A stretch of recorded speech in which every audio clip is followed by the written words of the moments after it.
Hello everyone, Will again here. So welcome back to the channel, and today we are on with a little bit more sheep work. So today what we're doing, we're getting all the ewes in, and we're going to be talking about how we prevent ORF in ewes and lambs. So basically what I'm going to be doing today is Scabivax in all the ewes. They're all in this field behind me, so the plan is I've just got to get them all in. Got the wrapper set up on the truck, so 1, 2, 3.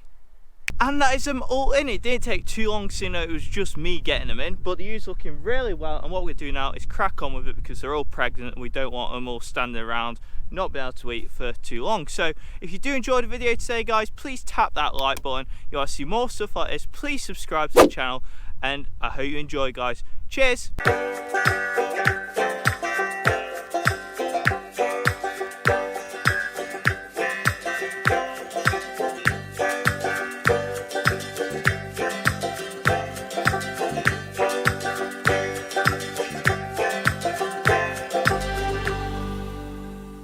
Right guys, so now I'm just going to explain exactly what we are doing today, and that is basically Scabivax in the ewes. And for you that don't know, this is a vaccination against the disease called ORF. 2-3 years ago we had a real problem that ran through the lambs with ORF, and it's basically where their lips go really sore and blistered, and it can actually affect the ewes too. So if those blisters get onto the udder, it makes them sore and they can get mastitis too. So it's really something we want to not have in the flock. And the last couple of years we've done this and it's worked really well. So that is basically why we're Scabivaxing the ewes. So what Scabivax is, guys, it's basically a live vaccine of ORF. So it's actually ORF in a vaccine which is live. So if you scratch yourself with it, you can get ORF too. And what we do is scratch it under the ewe's tail about 7 weeks before they lamb. So by doing this, it means that all the blisters that come off the little scratch all fall off, and they are then immune to ORF and they won't pass it on to the lambs. Touch wood, and we should be all free during lambing. So what I'm going to do now is pop over and show you guys how we set all the vaccine up, and it's a special gun you use, well, like scratch you use. So we'll go over there, set it up, and then we'll crack on with the job. Right guys, so what we're going to do now is set this up. So first of all, we have the vaccine, which is in a little box like this. So it's called Scabivax Forte is the proper name for it. You take it out and it comes in a tiny glass bottle just like this. So if we take this out again, this is the vaccine, and this is actually 50 doses. Look how small that is. So that's 50 doses. They basically get 0.02 ml each, and it's a blue liquid like that. And then after that, this is the vaccinator or scratcher, I should say. So it's like a little gun like that, and these two prongs, if you can see there, there's two prongs there, and they scratch the tail, and the fluid comes out of the two little bits between it onto the skin. So basically what you're doing is trying to scratch the skin and get the live vaccine under the skin. So it is pretty simple. Then after that, there's a spike, if you can see in there, which the vaccine goes onto. So the little bottle goes into the vaccine just like this, just like that.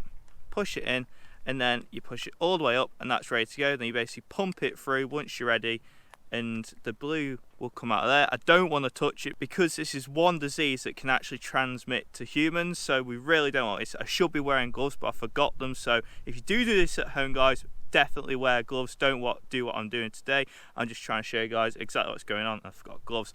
So that's all ready to go. We have got another couple of boxes of them. So we've got enough to do 150 ewes, which is what we're going to do today. So we'll crack on and get them all done. Right then, girls, come on.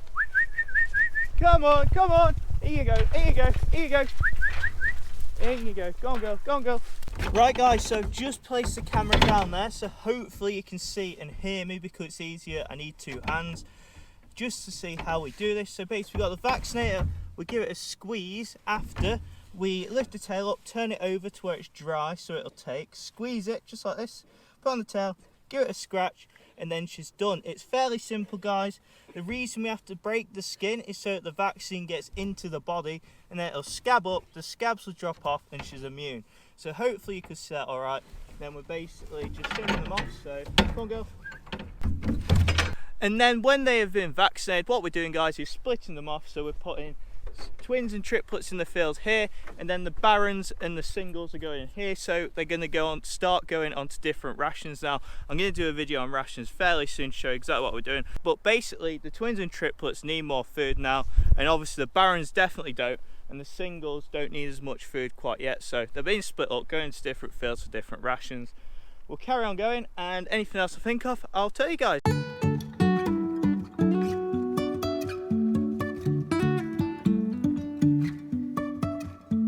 Life is a winding road, no telling where it goes. Driving through days and nights, won't stop for traffic lights. And I really wanna know,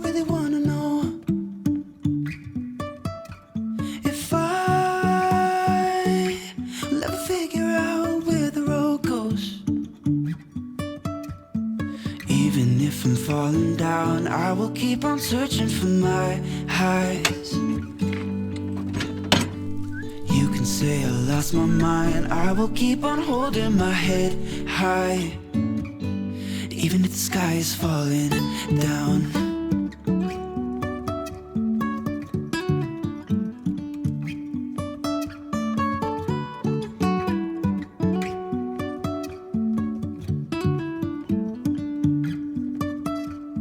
Jumping from cliffs so high, trusting our wings to fly. Sometimes we're crashing down, but we get up and start from the ground. And I really wanna know, if I... Come on girls, come on. Come on girls. Come on girls, come on. Come on, up you go. Go on, go on. Good girls, good girls.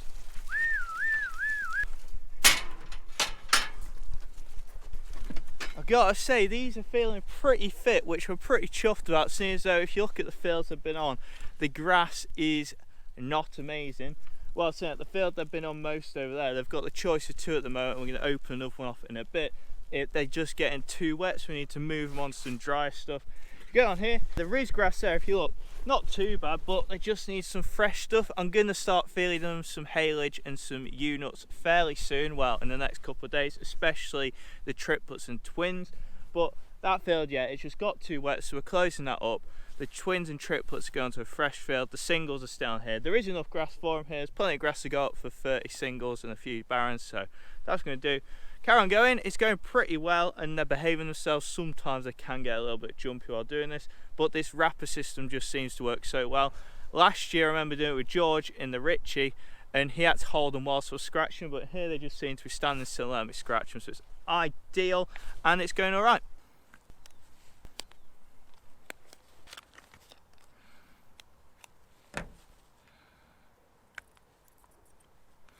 So that is just about halfway through now, and coincidentally it is when the quad walks into the race. So if you guys that didn't know what a quad is, it's basically a ewe that's having 4 lambs. As you can see here, she's got 2 green marks on the side. So that's the mark we have on the farm for 4 lambs. Luckily we only got one of those last year, we had 5 the year before. But then if we go down here, I'll just explain this for those guys that haven't watched the scanning video. We have a triplet over there, so they're the ones with 1 green mark. If they've got no mark like these 2 ewes here, they're having twins. If they've got a blue mark on the side, they're having a single. And if it's got a red mark like her, they're barren. And for those guys that don't know what a barren ewe is, it basically means she's having no lambs. But she has been tupped by the roost and tup, so she might lamb later. It's one of them.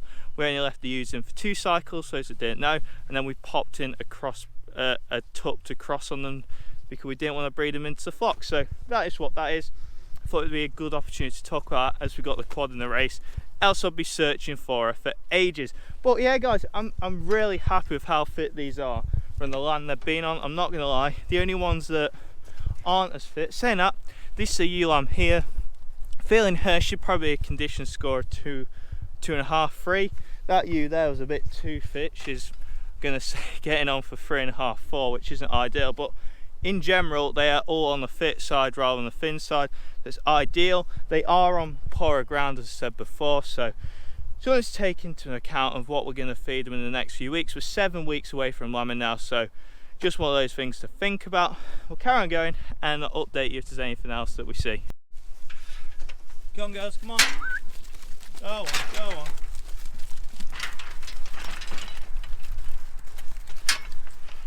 We are absolutely flying through them now, guys. They are working with me, they're moving on. Sometimes they can be a pain moving them up the wrapper, but as you can see today, they're just going with me. I'm on my own, and normally that means it's a bit of a pain, but it's not going too bad today. Got them in on my own, didn't need a dog. I think if I did have Josie it'd been a bit quicker, but they've played ball today and it's not too bad because it's the 23rd of December, so anything that goes to plan is so good.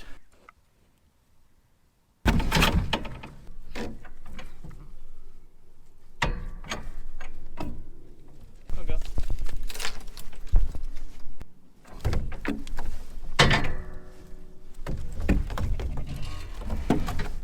I will keep on searching for my highs.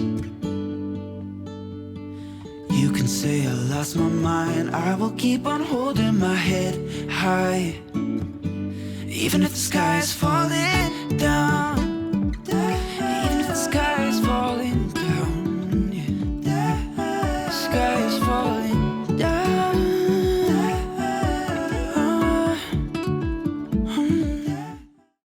Right guys, so that is just all done now. All the twins and triplets are off over there. We just got to push them in the next field, and all the singles and barons are all in here. There are 31 single ewes in here, 5 or 6 ewe lambs that are single, and 9 barons. So unlike I said 30 earlier, there's probably 45, 50 in here.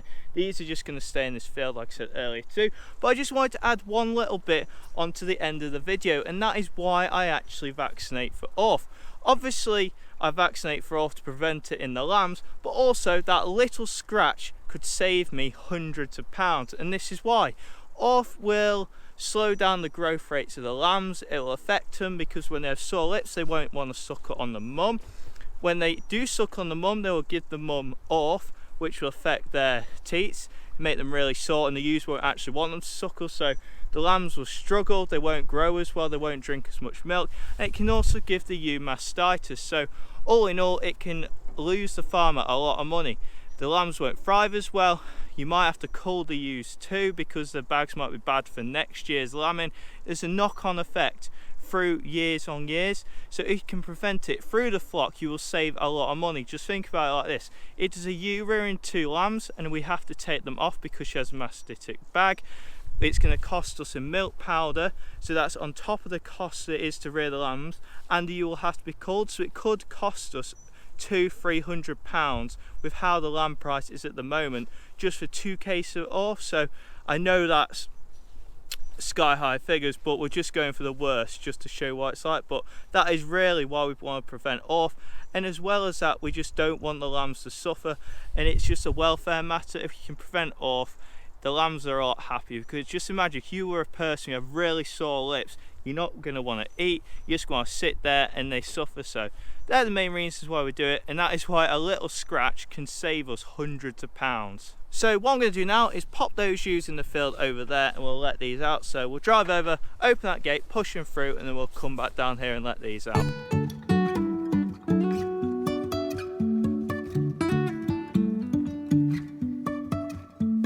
Life is a winding road, no telling where it goes.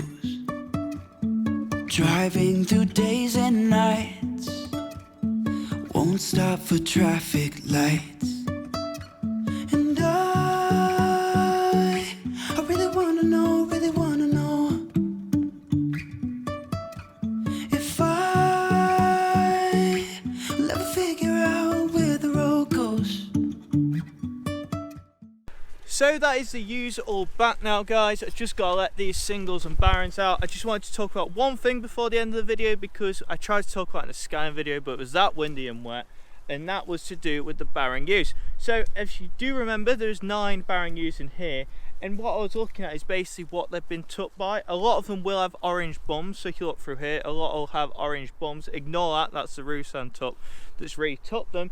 But a lot of them, as you can see here, that's got a green bum. One over there has a green bum, that one has a green bum, that one has a green bum. Any other barons, they're orange, that's a green bum again. But basically 5, even 6 of them out of the 9 took by the Irish tups. It's quite worrying. It's something to look at next year. Maybe I won't point to as many. The rest have scanned perfectly fine because there's hardly any green ones have actually scanned as singles, so it's weird.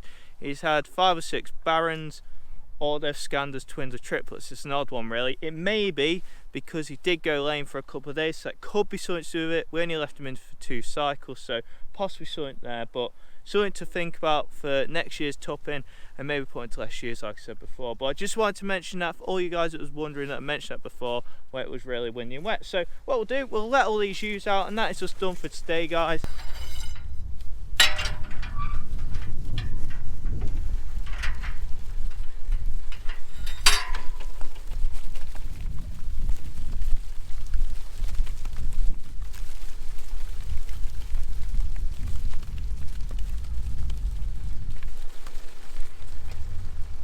Right guys, so that is the singles all out, and that is just all done for today, guys. I really hope you found it interesting, and it's one of those things that may be of help to you if you have a problem with orph at home. I don't know. The amount for a dose, I can't remember off the top of my head. I'll put it on screen now just if you're wondering what that was. But really hope you enjoyed it. If you did, guys, please tap that like button. If you want to see more stuff like this, please subscribe to the channel, and I'll see you again. Cheers, guys.